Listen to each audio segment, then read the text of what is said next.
In fact, when people talk about this, they usually point to opinion poll numbers. And the usual figures that we hear is that Putin has 80, 86, 90, 95% support in opinion polls. I think it's absolutely meaningless to talk about opinion polls in a dictatorship.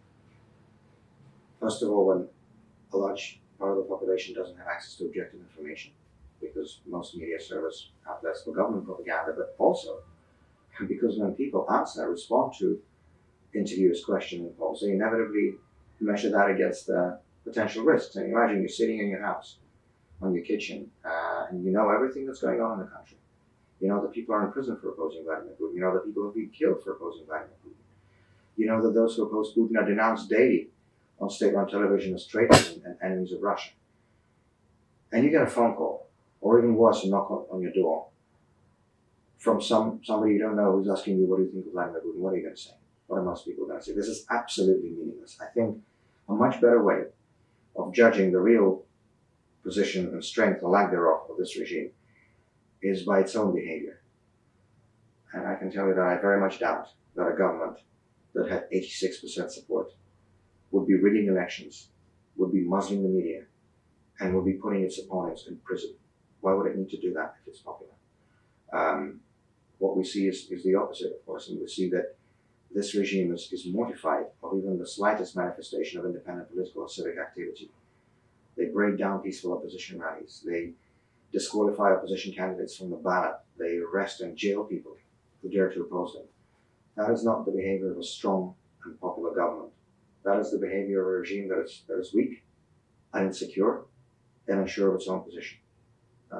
And as I go around Russia and as I meet and talk to these young activists who are more and more prepared to go out in the streets to demonstrate their views and to demonstrate in opposition to the Putin regime, I think this regime is right to be scared and insecure. Well, one thing that is very difficult to predict in Russian history are specific dates. But what we do know from Russian history, and especially from modern Russian history, is that political change occurs very quickly and unexpectedly. Just think back to 1905, 1917. Think back to 1991, which we already discussed, the Democratic Revolution in August 1991, which took 3 days.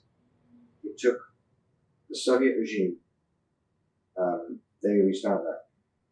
The Soviet regime had existed for 74 years, and it went down in 3 days. That's how quickly things happen in Russia. And I think if someone said at the beginning of August 1991 that there would not be a Soviet regime by the end of the month, a lot of people would think that person crazy. But that is exactly what happened. And more recently, if someone told me in, September of 2011, that 3 months from now, there'll be 100,000 people standing across the river from the Kremlin demanding Putin's resignation, I would never have believed it, but that's exactly what happened. I mean, for years and years, we'd be lucky to have 1,500 people that are in opposition running Moscow, 700,000 people. And this is how it will be again.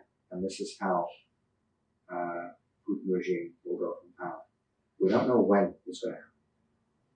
But I think we can be pretty confident that it's going to be quick and it's going to be unexpected. Both for the regime and for the opposition, by the way. That's how things previously happened. And so, for example, for the movement that I represent, the Open Russian movement, which is a pro-democracy movement in Russia, our main goal now is to actually try to prepare for this moment of transition, this moment of change.